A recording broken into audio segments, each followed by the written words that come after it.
साथियों को मेरा प्यार भरा नमस्कार। मैं शिवा आप सभी लोगों के अपने YouTube channel maths by Shiva में स्वागत करता हूं।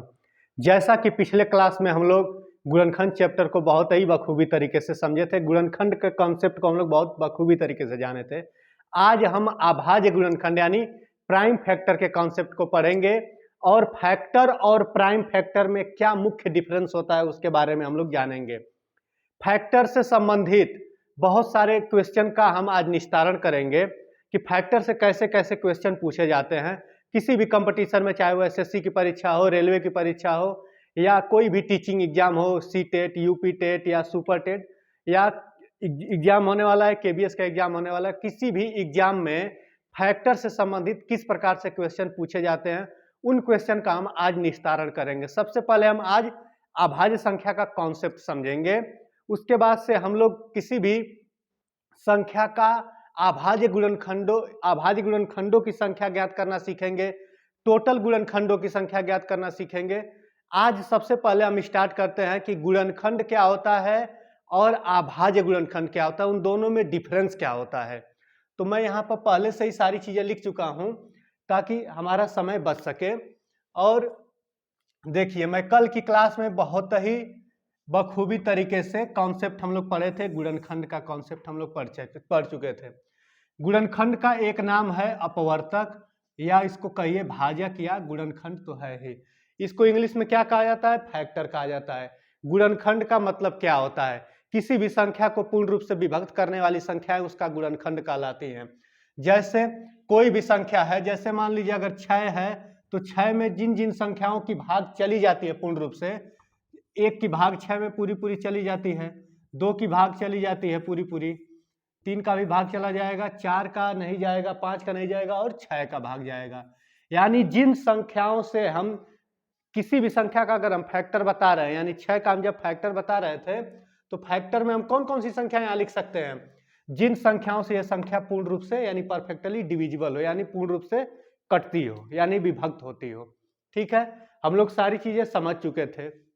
गुणनखंड के कॉन्सेप्ट को और आगे बढ़ाते हुए आज की क्लास में मैं बताना चाहता हूं कि इसको अगर हम फैक्टर बोलते हैं, जब 2 6 का एक फैक्टर है तो क्या 2 के रूप में 6 को हम 2 के गुणा के रूप में हम 6 को तोड़ सकते हैं? तो बिल्कुल तोड़ सकते हैं।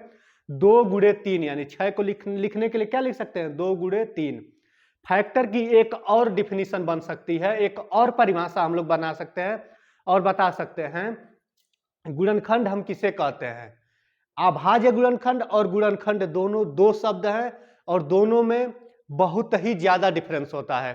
तो हम गुणनखंड पिछले क्लास में बहुत ही बखूबी तरीके से उसके कॉन्सेप्ट को समझे थे। आज की क्लास में हम लोग अभाज्य गुणनखंड के बारे में बखूबी तरीके से पढ़ेंगे और गुणनखंड और अभाज्य गुणनखंड में क्या अंतर है ये जानेंगे। तो गुणनखंड का मतलब होता है किसी भी संख्या को 2 या 2 से अधिक संख्याओं के गुणा के रूप में तोड़ देना। किसी भी संख्या को 2 या 2 से अधिक, 2 या 2 से अधिक, 2 या 2 से अधिक कहने का मतलब कि चाहे तो 2 संख्या के गुणा के रूप में तोड़ दीजिए या 3 संख्या के, 4 संख्या के, 5 संख्या के, जितना संभव है गुणनफल उसी संख्या के बराबर होना चाहिए। जैसे यहां पर देखिए मैं गुणनखंड लिखा हूं, जैसे 4 का गुणनखंड 1 गुणे 4 भी हो सकता है, 1 चौके 4 रहेगा, या 4 का गुणनखंड हम लिख सकते हैं 2 गुणे 2 लिख सकते हैं। यहाँ पर 6 एक संख्या लिखे हैं, 6 का गुणनखंड क्या हो सकता है? 1 गुणे 6 हो सकता है। मतलब किसी भी संख्या को 2 या 2 से अधिक संख्याओं के गुणा के रूप में तोड़ देना। देखिए मैं क्या किया हूं, 6 को 2 संख्या के गुणा के रूप में टूट गया है। यहाँ पर देखिए 210 है तो यहाँ पर कम 3 संख्या के गुणा के रूप में टूट गया है। कम से कम 2 संख्या या अधिक से अधिक 3 4 5 6 कितना भी हो सकता है।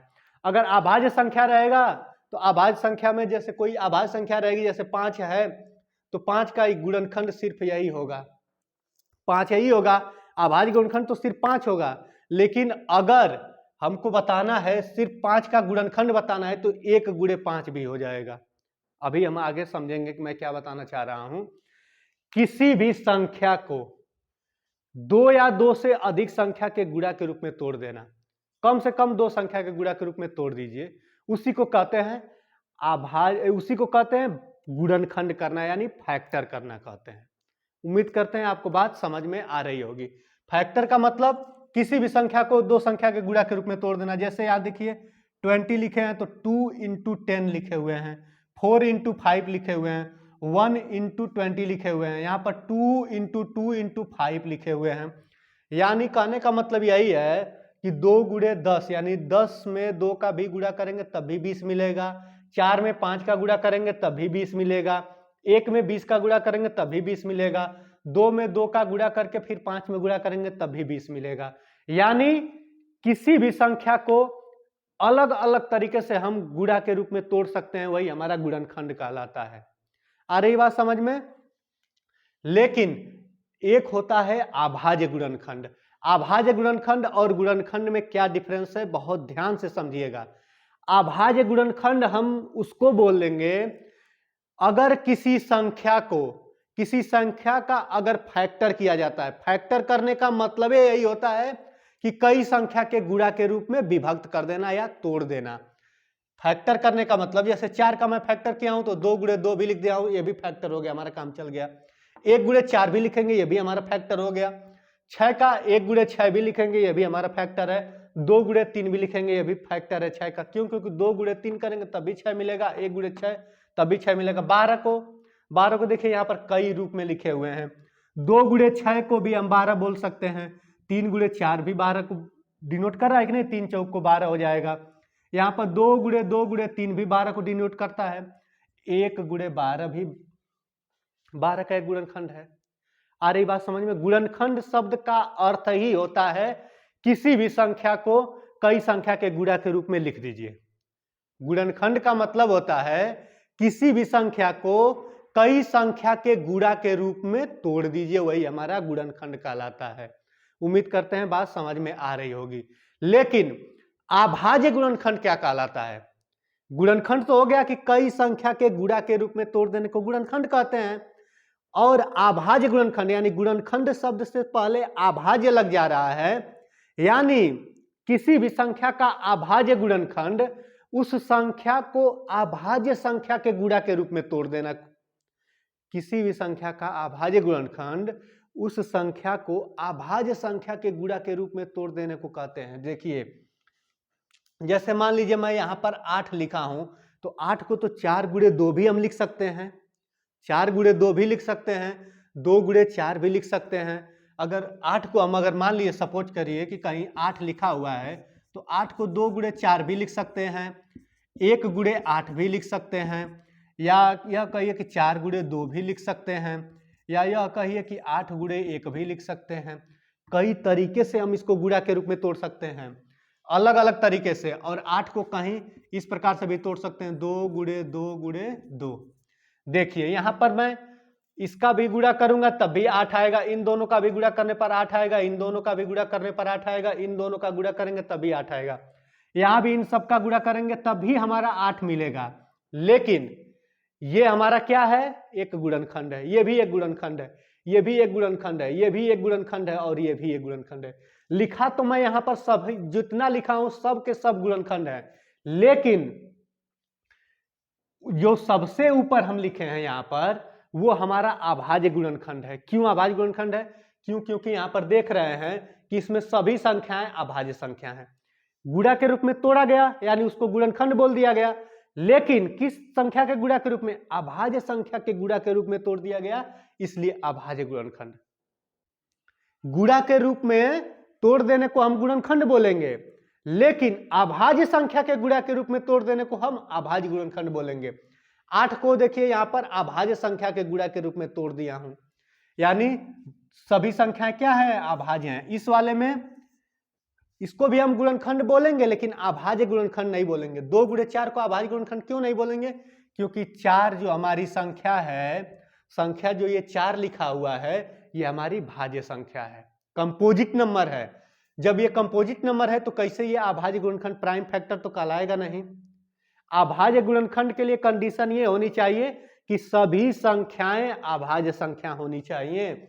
इधर देखिए मैं सब अभाज्य गुणनखंड लिखा हूं। 18 का देख लीजिए, 2 3 6 6 3 18। 15 का देख लीजिए, 3 5 15। 8 का देख लीजिए, 2 दूना के 4 दूना के 8। 6 का देख लीजिए, 2 गुणे 3। यहां पर जितना मैं अभाज्य गुणनखंड लिखा हूं, किसी में एक भी आप हमको कंपोजिट नंबर नहीं दिखा सकते हैं। बिल्कुल इसलिए नहीं दिखा सकते हैं, क्योंकि हम जानते हैं कि प्राइम फैक्टराइजेशन में हम क्या करते हैं, प्राइम फैक्टराइजेशन में किसी भी संख्या को गुणा के रूप में तोड़ते हैं, लेकिन किन संख्याओं के गुणा के रूप में, प्राइम संख्याओं के गुणा के रूप में, मतलब अभाज्य संख्या के गुणा के रूप में तोड़ देना ही अभाज्य गुणनखंड कहलाता है। जैसे मान लीजिए यहाँ पर 210 लिखा हुआ था, तो 210 को देखिए मैं गुणा के रूप में तोड़ा हूं। देखिए क्या लिखे हैं, 2 तिहाई 6 पचे 30 सत्ते 210, यानी 2 गुणे 3 गुणे 5 गुणे 7। यहां पर कौन कौन सी संख्याएं आई हुई हैं, 2 आया हुआ है, 3 आया हुआ है, 5 आया हुआ है, 7 आया हुआ है। इनमें से कोई संख्या हमको भाज्य संख्या दिख रही है, नहीं, यानी यही हमारा अभाज्य गुणनखंड है। यानी गुणा करने पर उस संख्या के बराबर भी आ जाए और वो सभी संख्याएं कैसी संख्याएं होनी चाहिए, अभाज्य संख्या होनी चाहिए, तो वही हमारा अभाज्य गुणनखंड कहलाता है। उम्मीद करते हैं गुणनखंड और अभाज्य गुणनखंड में अंतर समझ में आ रहा होगा।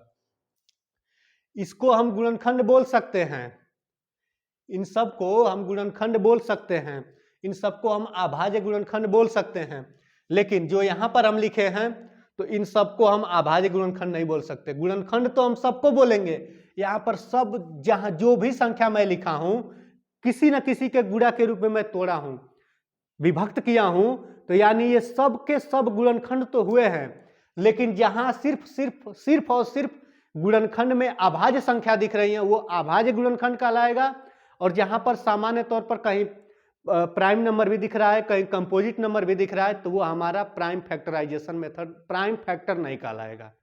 आ रही होगी बात समझ में।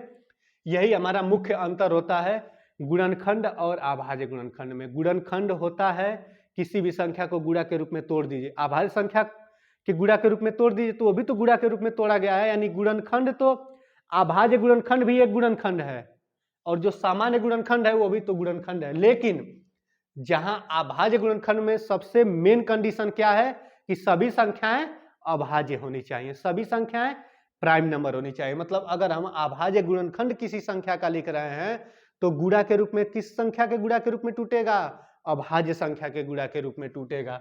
चलिए आगे पढ़ते हैं, आगे देखते हैं गुणनखंड का क्या क्या नाम है। गुणनखंड को हम अपवर्तक भी कहते हैं, भाजक भी कहते हैं, इंग्लिश में फैक्टर बोला जाता है। अभाज्य गुणनखंड को क्या बोला जाता है, प्राइम फैक्टर बोला जाता है। अब हम देखेंगे कि अभाज्य गुणनखंड निकालने की विधि, किसी भी संख्या का अभाज्य गुणनखंड कैसे करते हैं, किसी भी संख्या का अभाज्य गुणनखंड कैसे करते हैं। किसी भी संख्या का अभाज्य गुणनखंड यानी FACTOR, फैक्टर करना, वो भी कैसा, prime factor, prime factor, prime factor. किसी भी संख्या का हम प्राइम फैक्टर कैसे करते हैं। प्राइम फैक्टर निकालने की दो विधि है, एक तो हम फैक्टर ट्री बना के, एक गुणनखंड वृक्ष बना के हम उसका फैक्टर कर प्राइम फैक्टर कर सकते हैं, और एक होता है, एक विधि होती है प्राइम फैक्टराइजेशन मेथड होता है, उसको भी सिखाएंगे। सबसे पहले हम फैक्टर ट्री समझते हैं। फैक्टर ट्री, फैक्टर ट्री को हिंदी में बोला जाता है गुणनखंड वृक्ष। जैसे मान लीजिए यहाँ कोई संख्या मैं लिखा हूं, क्या कौन सी संख्या लिखे हैं यहाँ पर, मान लीजिए ये 18 लिखे हैं। 18 का हमको प्राइम फैक्टर करना है। एक संख्या है 18 का हमको क्या करना है, प्राइम फैक्टर करना है, यानी 18 का हमको अभाज्य गुणनखंड प्राप्त करना है। अभाज्य गुणनखंड प्राप्त करने के लिए हम पहले इसका एक ट्री की, जब हम जानते हैं कि एक पेड़ की कई शाखाएं होती हैं, तो इस संख्या को भी कई शाखाओं के रूप में हम बांटते हुए देखिए अभाज्य गुणनखंड कैसे निकालते हैं। इस संख्या को हम दो भाग में बांट दे रहे हैं। 18 को दो भाग में बांटने का मतलब कैसे बांटेंगे, तो इस प्रकार से बांटेंगे कि उन दोनों संख्याओं का गुणा करने पर 18 आ जाए। कोई अपने मन में संख्या ले लीजिए, मान लीजिए 2 गुणे 9, 2 गुणे 9, 2 9 18 होगा ना, दो संख्या गुणा के रूप में हम तोड़ दिए। अब देखेंगे कि इसमें कौन भाज्य है और कौन अभाज्य है। जो अभाज्य संख्या रहेगी वो तो ज्यों का त्यों रहेगी, जो भाज्य संख्या रहेगी फिर उसको भी तोड़ेंगे हम लोग। देखिए यहाँ पर 18 को 2 भाग में तोड़ दिए, 2 गुणे 9, 2 गुणे 9 के रूप में टूट गया है कि नहीं टूट गया है? तो हमको एक अभाज्य संख्या यहाँ मिल गया। यहाँ पर एक हमें भाज्य संख्या, यानी यहाँ पर हमको कैसी संख्या मिली है? प्राइम नंबर मिला, कंपोजिट नंबर मिला हुआ है। तो इसको हम लोग क्या करेंगे? इस कंपोजिट नंबर को भी हम फिर विभक्त करेंगे, इसको भी 2 भाग में बांटेंगे। तो 9 को 2 भाग में बांटेंगे, किस प्रकार से बांट सकते हैं? तो 3 गुणे 3, 3 गुणे 3 लिखेंगे। अब देखिए 3 भी, ये भी प्राइम नंबर, ये भी प्राइम नंबर, और जितनी प्राइम नंबर है उनको एक स्थान पर लिख लीजिए। 18 बराबर क्या हो जाएगा? 2 गुणे 3 गुणे 3। ये तो हम फैक्टर ट्री से निकालेंगे इस प्रकार से। फैक्टर ट्री में करना क्या है? संख्या को लिखना है, कोई भी 2 संख्या के गुणा के रूप में इसको तोड़ देना है। 18 को लिखे हैं, 2 संख्या के गुणा के रूप में हम तोड़ दिए हैं। फिर इसमें जो अभाज्य संख्या उसको एक सर्कल बना देंगे, जो भाज्य संख्या उसमें सर्कल नहीं बनाएंगे, क्योंकि उसको अभी कई भाग में तोड़ेंगे हम। तो 9 है तो 9 को तोड़ दिए। अब देखिए, अब सब अभाज्य मिल गई हमको, यानी हमारा कार्य समाप्त हो गया। दूसरी संख्या लेकर देख लेते हैं, दूसरी संख्या का फैक्टर ट्री बना के देख लेते हैं। जैसे मान लीजिए कोई संख्या लिखा हुआ है, मान लीजिए कोई संख्या लिखा हुआ है 40। 40 का हमें क्या निकालना है? अभाज्य गुणनखंड करना है 40 का, यानी प्राइम फैक्टर करना है। प्राइम फैक्टर करने की विधि 2 विधि है। पहली विधि हम लोग पढ़ रहे हैं गुणनखंड वृक्ष, यानी फैक्टर ट्री के द्वारा। किस प्रकार से? इसको किसी 2 संख्या के रूप में तोड़ दीजिए। तो 40 को क्या लिख सकते हैं? 4 गुणे 10 लिख सकते हैं। हम देख रहे हैं कि न 4 ही प्राइम नंबर है और न 10। ये भी कैसी संख्या है? भाज्य संख्या, और ये भी भाज्य संख्या है, यानी सर्कल अभी हम नहीं बनाएंगे। अब इन दोनों संख्याओं को फिर तोड़ेंगे। जो भाज्य संख्याएं रहेंगी उनको हम तब तक विभक्त करते रहेंगे जब तक वो अभाज्य संख्या के रूप में न टूट जाए। देखिए 4 है तो 4 को भी 2 भाग में हम तोड़ेंगे। 4 को 2 भाग में तोड़ेंगे तो क्या हो जाएगा? 2 गुणे 2, 2 दूना के 4, यही ना लिख सकते हैं। 4 को अब क्या लिख सकते हैं? 4 एकम 4 नहीं लिखा जाएगा, 1 के गुणा के रूप में नहीं लिखेंगे। उसके अलावा कोई संख्या के गुणा के रूप में हम लोग तोड़ सकते हैं। 4 को हम लिख दे 2 गुणे 2।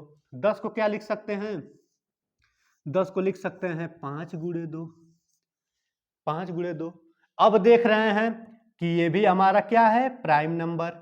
ये भी हमारा प्राइम नंबर, ये भी हमारा प्राइम नंबर, और ये भी हमारा प्राइम नंबर है, यानी 40 का प्राइम फैक्टर निकल चुका है। प्राइम फैक्टर क्या निकल चुका है? जो सर्कल हम यानी गोला बनाए हुए हैं वही हमारा उसका प्राइम फैक्टर हो गया। अब उसके गुणा के रूप में लिख देंगे। देखिए 40 बराबर क्या हो जाएगा हमारा? 40 बराबर हो जाएगा 2 गुणे 2 और 2 गुणे 2 गुणे 2 गुणे 5। ये हमारा क्या हो गया?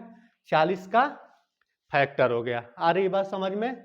प्राइम फैक्टर हो गया ये, यानी 40 को हम अभाज्य संख्या के गुणा के रूप में तोड़ दिए। देख लीजिए 2 दूना के 4, दूना के 8, 5 40। कोई और संख्या लेकर भी हम अभाज्य गुणनखंड उसका निकाल लेते हैं प्राइम फैक्टर ट्री के द्वारा। देखिए कोई और संख्या ले लेते हैं, 100 का निकाल लेते हैं। एक संख्या 100 है, 100 का निकाल लेते हैं। अगर आपको यह क्लास नहीं समझ में आएगा तो उसको एक बार दोबारा 2 या 3 बार आप लोग देखेंगे तो क्लास आपको बखूबी तरीके से समझ में आ जाएगी। जैसे मान लीजिए कोई संख्या है 120 है, 120 का हमें प्राइम फैक्टर करना है। प्राइम फैक्टर निकालने की 2 विधि। फर्स्ट मेथड हम लोग पढ़ रहे हैं। पहला मेथड क्या है?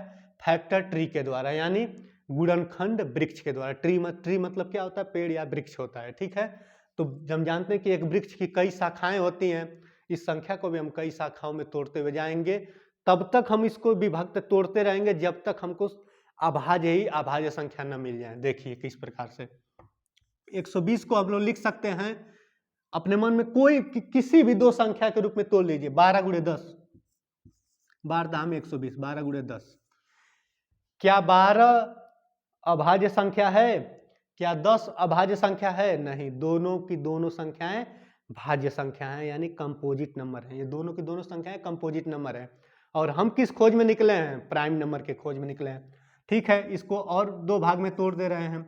12 को तोड़ेंगे तो किसी 2 संख्याओं के गुणा के रूप में, तो हम लिख सकते हैं 12 को 6 गुणे 2 लिख सकते हैं। 6 गुणे 2, 6 दूना के 12, या 2 गुणे 6 या 6 गुणे 2, बात वही है।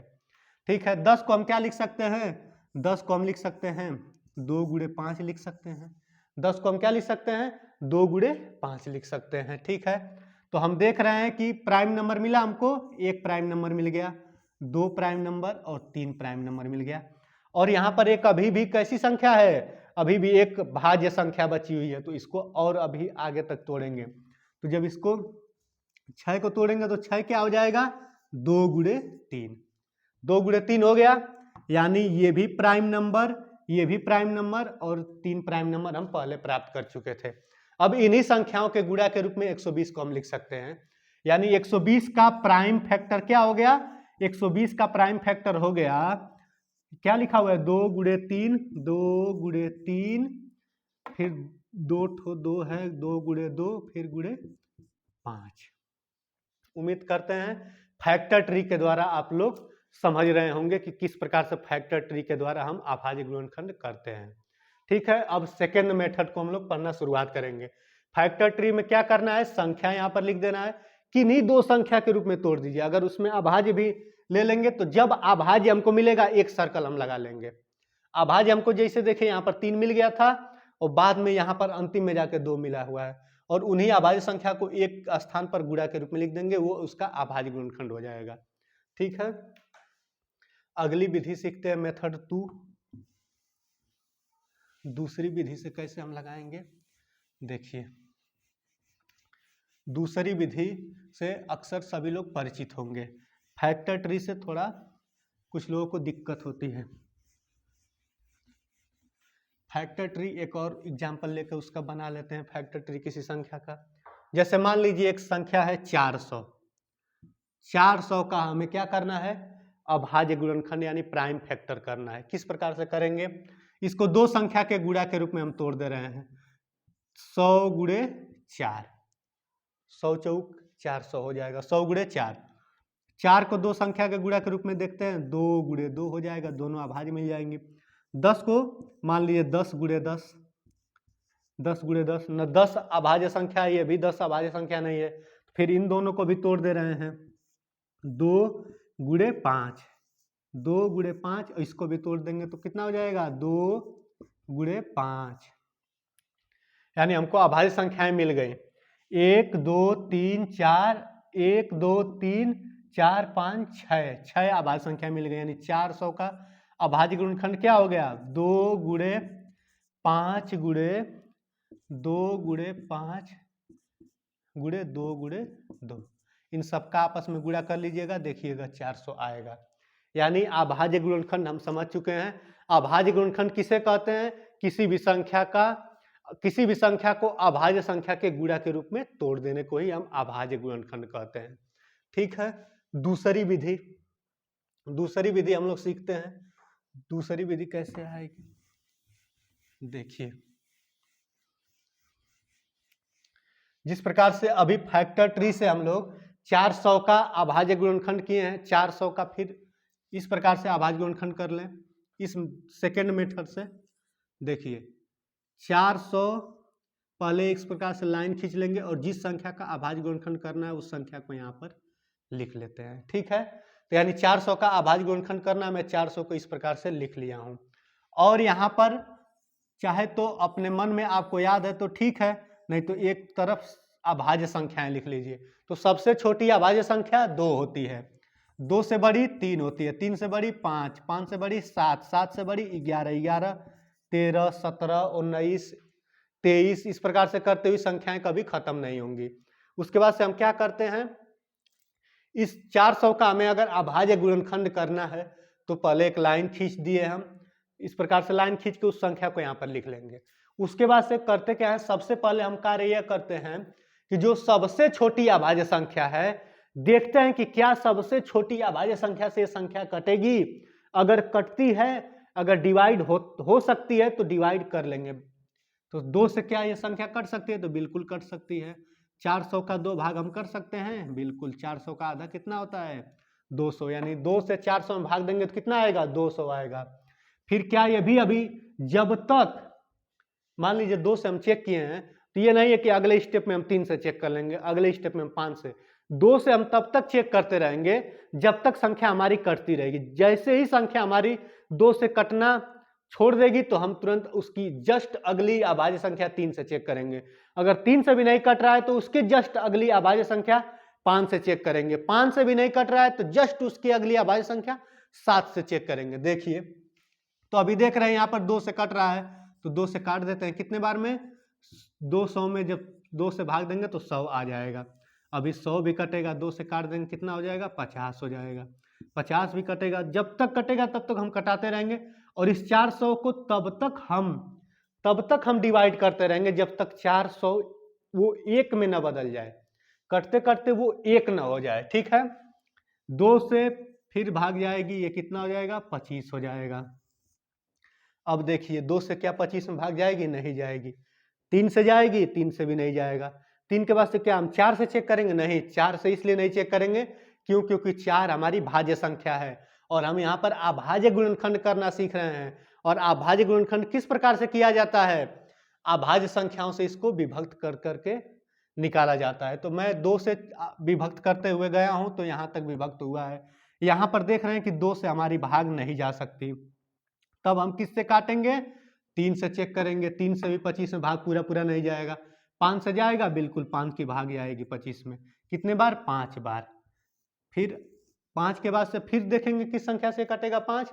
5 ही से कटेगा, यानी हमारा 1 मिल चुका है। यानी 400 को हम विभक्त अभाज्य संख्या से भाग दे देकर चेक करते हुए इसको 1 में हम तब्दील कर दिए, 1 में बदल दिए इसको। यानी जो हमारा यहाँ से यहाँ तक जो संख्याएं मिली हुई हैं, इन्हीं संख्या को आपस में गुणा के रूप में लिख देंगे तो वो 400 का अभाज्य गुणनखंड हो जाएगा। यानी 400 का अभाज्य गुणनखंड क्या हो गया? कितने 2 हैं? 1 2 3 4, 1 2 3 4 और कितने 5 है? 2 5 है। ये किसके गुणनखंड हो गए? 400 के गुणनखंड है। ये 400 का कैसा गुणनखंड है? अभाज्य गुणनखंड है। गुणनखंड भी कह सकते हैं।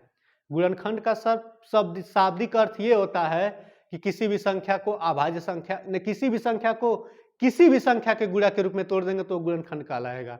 भले यहाँ पर अगर हम अभाज्य संख्या के गुणा के रूप में तोड़ें तो अभाज्य गुणनखंड कहलाएगा हमारा।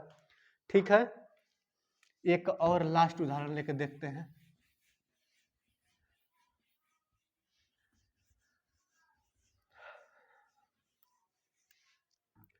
लास्ट उदाहरण, मान लीजिए कोई संख्या है, जैसे मान लीजिए संख्या 1 है 216 का हमें अगर अभाज्य गुणनखंड करना है। 216 का अभाज्य, जिस संख्या का अभाज्य गुणनखंड करना है इस प्रकार से लाइन खींच लीजिए, इस तरह से बना लीजिए और चेक करिए क्या 2 से कटेगा? बिल्कुल कटेगा। इकाई का अंक 6 है। मैं डिविजिबिलिटी रूल में बताया था कौन कौन संख्या किससे किससे कट सकती हैं। देखते ही हम जान गए कि ये 2 से कटेगा। 2 से भाग दीजिए, एक बार भाग हमारी जाएगी, 1 उतरेगा, भाग कितनी बार जाएगी? 0 बार जाएगी। उसके बाद से कितने बार? 8 बार। मतलब 216 में जब हम 200 भाग देंगे तो 108 बार जाएगा। बहुत लोगों को यहाँ पर भी दिक्कत हो रही होंगी, वो अब भाग एक बार अच्छे से देकर चेक कर लेंगे तो वो समझ जाएंगे। फिर देख रहे हैं कि ये भी इकाई का अंक 8 है तो यानी 2 से अभी कट रहा है तो कितने बार भाग जाएगी? पहले 5 बार जाएगी, फिर 4 बार। मतलब 2 से 108 में भाग देंगे तो 54 आएगा। फिर 2 से 54 में भाग देंगे तो 2 दूना के 4, 2 सत्ते 14, यानी 27 दूना के 54 होता है। 2 की भाग 54 में कितने बार जाएगी? 27 बार जाएगी। उसके बाद से क्या करेंगे? 27 में हम किसका भाग देंगे? 2 का भाग देंगे। देख रहे हैं कि भाग हमारी पूरी नहीं जा सकती है तो फिर क्या करेंगे? 3 से चेक करेंगे। 3 से भाग हमारी 27 में जाएगी? बिल्कुल जाएगी, 9 बार जाएगी हमारी भाग। फिर क्या 9 में 3 की भाग जाएगी? बिल्कुल भाग जाएगा, 3 बार हो गया। फिर 3 में 3 से 1 हो गया। यानी अब यहाँ पर जो हमें संख्या प्राप्त हो गई यही हमारी क्या है? अभाज्य संख्या है और इनके गुणा के रूप में लिख देंगे तो हमारा अभाज्य गुणनखंड प्राप्त हो जाएगा। ठीक है, उम्मीद करते हैं आपको समझ में आ गया होगा। क्या क्या चीजें हम लोग पढ़े हैं? गुणनखंड और अभाज्य गुणनखंड। अभाज्य गुणनखंड को हम 2 विधि से पढ़े हैं। ये जो जस्ट अभी पहले बताया हूँ, इसके पहले मैं बताया हूँ फैक्टर ट्री यानी गुणनखंड वृक्ष के द्वारा। ठीक है, उम्मीद करते हैं आपको समझ में आ गया होगा। ठीक है, धन्यवाद।